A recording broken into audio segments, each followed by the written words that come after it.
Sure. Shout out, watch up. Yan, shout out. Yan, watch out. Sa ating lahat na mga katropang mga kalikotero dyan. Yan, isang mapagpalang gabi po sa ating lahat. Yan, gabi kasi ngayon. So, yun. Good evening sa ating lahat, sa ating mga katropang riders. Yan, mga kagulong. Yan, magandang gabi po sa inyo lahat. So yun, unang-una sa lahat, magpasalamat ako sa inyo, mga Tropa Pits, mapunta tayo sa 3,000 subscribers. So yun, maraming salamat sa pag-subscribe at pagsuporta sa aking YouTube channel. Asahan nyo at pagbibigay pa tayo ng mga kaunting kalaman regarding sa ating mga motorsiklo, yung mga pag-troubleshoot dyan. Ayan. So maraming salamat muli. So yun, kung bago ka pa lang sa ating channel, huwag kalimutan mag-subscribe, hit na rin yung notification bell para ma-update kayo sa mga videong ilalabas ko, mga Tropa Pits. So yun, for today's video, gagawa tayo ng maikling video sa full wiring diagram ng ating TMX 155. Yan. So gumawa ko ng diagram, then i-share ko sa inyo para magkaroon din kayo ng konting idea. Yan, so disclaimer lang sa mga nakakalam sa itong video papanood ko sa inyo. So pagbigyan natin yung mga newbie. So yun, proceed tayo sa video. So yun guys, mga Tropa Pits, kung makikita nyo, mayroon ako ritong iginuhit. Yan, diagram. Yan, diagram ng ating TMX 155. Yan, TMX 155 CDI. So yan, full wiring diagram ng ating TMX 155 CDI. So yan, pagpasensyaan nyo na yung aking pagguhit kasi hindi naman tayo architect. Yan, pagpasensyaan nyo na guys. So meron tayo rito, ito yung stator. Yan, and then ito yung rectifier, regulator. Yan, and then meron tayong yung CDI, AC CDI. Yan. Then ito, ignition ignition switch o yung susian. And then dito, naglagay na rin tayo na yung headlight para sa headlight natin. And then dito, 12 volts battery. Tapos dito, yung sa ignition coil. Yan. So sa wiring ng ating TMX 155, napaka-basic lang naman mga Tropa Pits. So unahin natin sa stator. Yan, mayroon siyang bali 1, 2, 3, 4, 5, 6. Yan.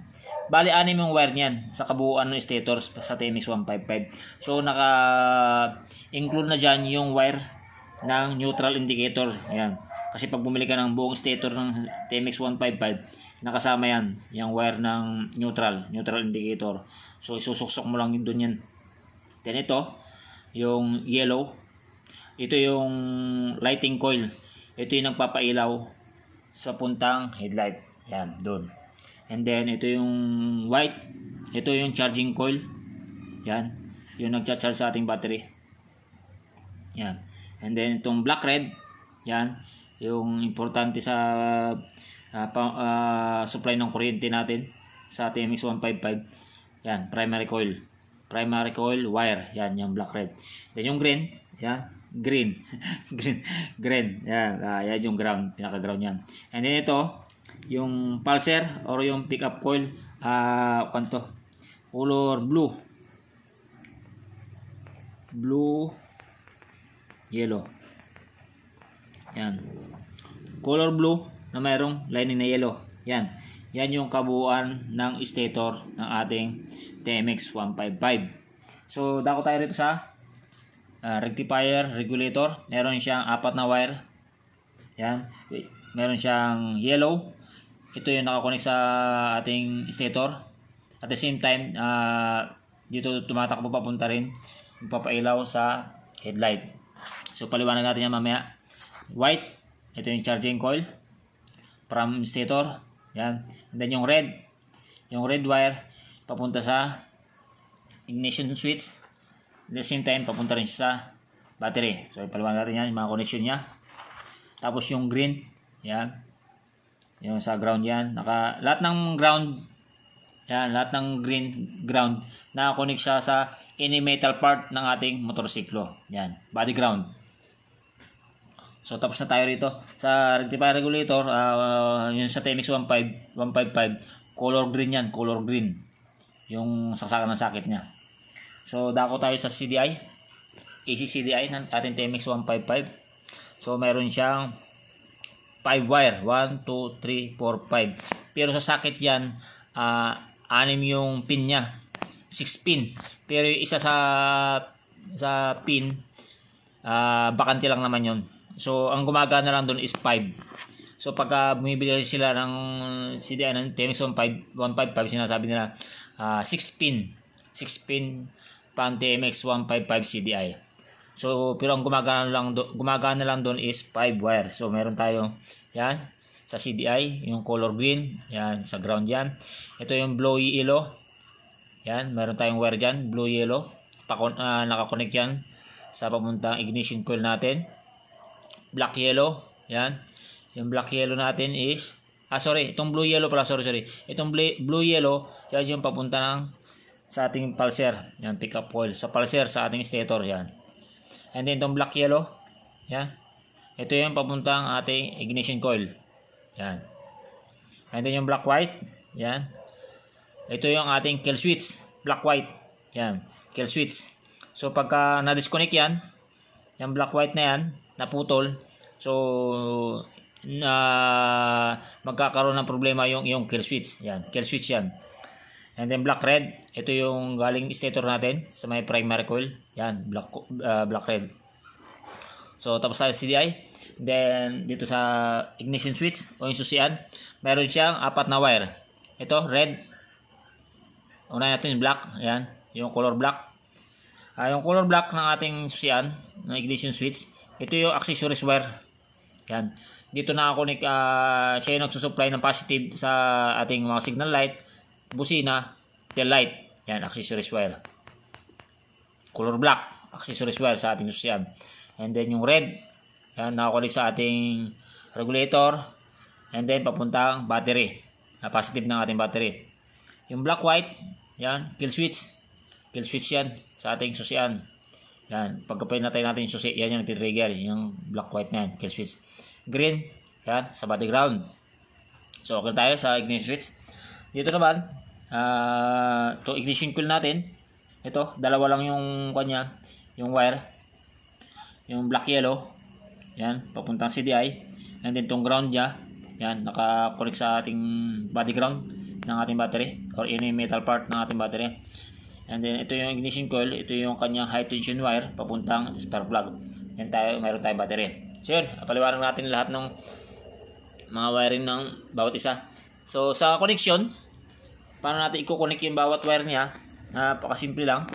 So hanapin nyo lang dito from stator, yung color yellow, lighting coil, i-connect mo siya sa papunta ron, and then yan, rectifier regulator, yellow, papunta ng yan, stator. Ano yun?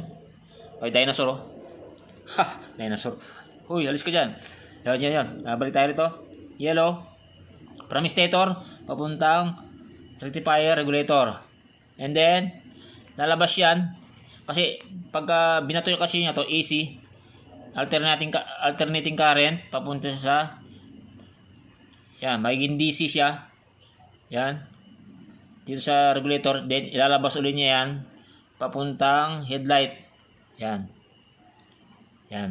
Kaya dumadaan siya rito sa regulator para ma-control niya yung voltahe na lumalabas. So pag wala yan yung regulator natin, pagka naka-direct lang rito sa stator natin, direct papuntang headlight, mapupundi yung ating headlight.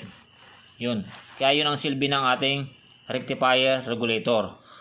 Ang rectifier regulator is to rectify and to regulate. Yung re-regulate yung voltahe ng ating kuryente, and then magcha-charge siya ng ating battery. So yun yung kanyan. Marami naman nakakaalam yan na kung ano yung purpose ng ating rectifier regulator. So yun, yellow stator papuntang yan regulator, And then, papunta, yun, headlight. And then, itong white, yan, white ng stator natin. Yan, charging system, charging coil, papunta, yan, white ng ating yan, regulator. And then, itong black red, yan, yung primary coil ng ating stator. Yan, black red. So, kaya sa mga TMX 155, ito yung chine-check up nila. Itong wire na to, pag walang lumalabas, walang supply ng kuryente papuntang yun dito, yung sa may spark plug dito. Yan yung sa may high tension wire niya. Pag walang lumalabas na kuryente dyan, walang supply ng kuryente. Ito yung unang-unang chine-check up. Yan. Itong red na to.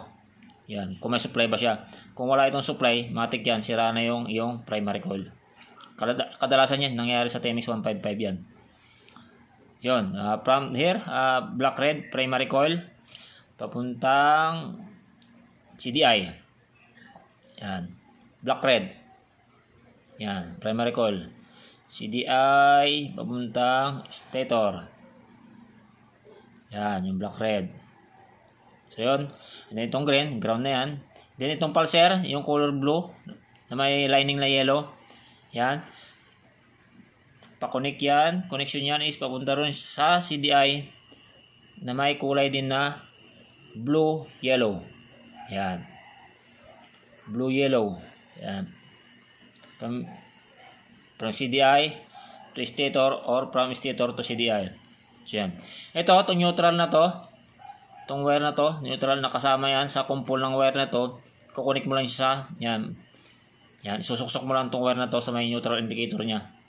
Makikita nyo sa kanyan sa ilalim ng kwan. Malapit sa may magneto. Yan. Then, tapos na tayo sa connection ng ating stator. Then, dako tayo rito sa rectifier, regulator natin. So, tapos natin yung yellow, white. Yan. And then, itong red na lang. Itong red ng ating rectifier regulator is papunta siya, connect siya sa susian, ignition switch. Yan. Yung red dito, yung red ng wire ng ating susian, nakakonect yan dito sa ating regulator rectifier, and then nakakonect siya sa ating positive ng ating battery. Yan, fuse. Yan. May fuse yan, and then papunta siya positive ng ating battery. So, yun. Tapos na tayo. Yung green naman yan is, yun, sa ground nga. Tapos na tayo sa connection ng ating rectifier. Dako tayo rito sa yan, AC CDI. Yan. Ating CDI. So, natitira lang green, pati ground. And then, yung blue-yellow, nakakonect sa pickup coil or sa may pulser natin. Okay naman natin yan. And then, itong black-yellow, yan, yung black-yellow natin na wire. From CDI, papunta siya na ignition coil. Yan. Yung black-yellow rito, sa ignition coil, papunta siya ng CDI. Yun. And then, ito, black-white ng ating CDI. Color black-white na wire. Connect siya. Naka-connect siya sa papuntang yan. Black-white ng ating susian. Yan. Kill switch. Black-white ng ating susian papuntang CDI. Yan. Black-white. Then yung black red natin. Okay na yan. Papuntang stator natin yan. Yung primary coil. So, okay tayo rito sa susian kasi ito yung accessories natin. Color black. Pinaka-connect sa ating nagbibigay ng positive supply ng ating busina. Signal light. Yan. And then tail light. Yan. So, pagka nagbabattery operated ka ng headlight ng TMX 155, yung color yellow na to, yan. Itong yellow, kinakat yan. Yan. Ito kakat yan. So, ito mabaliwala yung color yellow na papuntang regulator. Mawawala yan. And then, ito yung galing sa headlight. Dito, ikinukonek yan sa color black. Yan. Pagka nagpa-battery operated. So, meron naman akong video dyan na paano mag-battery operated ng headlight ng ating TMX 155. So, yun. Okay natin. Okay na. So, napaka basic lang ang wiring ng ating TMX 155 kung paano natin siya i-connect yung bawat wire niya. So, yun. Ignition coil. Okay naman na yan. Ito yung, yan, sa may high tension wire. So yan, pag alam nyo na to kasi itong diagram na to, pag natutunan nyo, napag-aralan nyo yung diagram na ito, pag ang problema nyo is wiring, so madali na lang kayo mag-troubleshoot. Madali nyo na lang hanapin kung ano yung magiging posibilidad na putol or sira ng iyong motor pag napag-aralan nyo yung wiring diagram ng iyong motor. So halimbawa, yun nga kanina sinabi ko, pag walang kuryente dito na nagsusupply dito sa spark plug, ang gagawin mo lang, tignan mo yan, kung walang putol dyan, bawat wire na yan, yan, kung wala naman siyang putol, so magbe-base ka rito sa sa ignition coil kung excuse, kung palitin na ba siya. Pero pinaka unang-unang chine-check itong black red, yan, primary coil. Yan. Yan ang unang-unang chine-check pag walang kuryente ang ating TMX 155. Yan. Titignan mo lang yan. So, may duktungan naman yan. Tanggalin mo na yung pagkakasakit. And then, itong wire na to, itong black red, yan, ikaskas mo lang siya sa magneto or sa may block ng iyong motor habang tinatadyakan mo. Pag walang lumabas na kuryente, ibig sabihin dead na yung primary coil. So wala man nabibili yung primary coil, palitan na yung buong stator mo. So yun, ganun lang kasimple. Sana may natutunan kayong kunting kaalaman, kunting idea regarding sa wiring ng ating TMX 155. So yun, kung may katanungan lang kayo mga truwapits, so wag maghiyang wag mahiyang magtanong. May right mid ba dito? Sabi nga niya ni San Roses. So yun, tulad ng sabi ko, pag may tanong lang, comment lang kayo sa ating comment section. Baka masagot natin yung mga katanungan. So yun, mga truwapits, hanggang dito muli. At sa susunod naman na video natin. So maraming salamat muli sa inyong panonood. Walang sawang panonood at sa pagsuporta sa aking YouTube channel. At maraming salamat muli. So yan, more power at God bless po sa inyong lahat.